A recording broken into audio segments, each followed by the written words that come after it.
So do beware that if you have told someone a boundary or something that you need and they're deciding that they're not going to do it and you say don't do it, and then the next time they do it again and you say don't do it, and then they do it again, and then they tell you, well, you're always carving about it.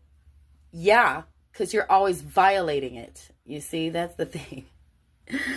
Is I'm watching a lot of people get manipulated by these sorcerers, and whether they know they're sorcerers or not, they try to weave these spells, and they try to make you think you did it.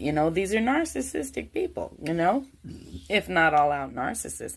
The thing is if you tell somebody, look, I don't want you to use foul language around me, for example, and they do it again, I go, hey, could you not do that, And then they do it, and okay, and the next time they do it again, and you're like, look, I've asked you not to do that.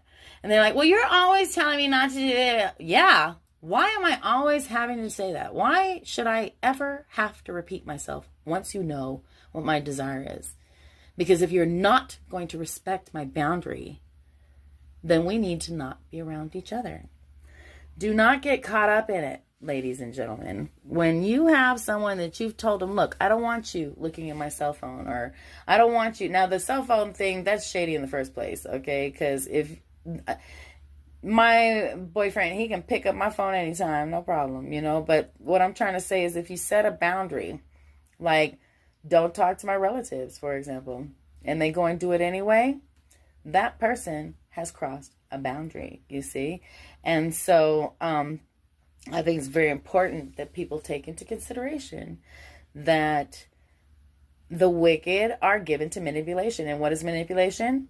Magic. That's what that is. That's priestcraft. That's all. That's using your ingenuity to get your way, not righteously.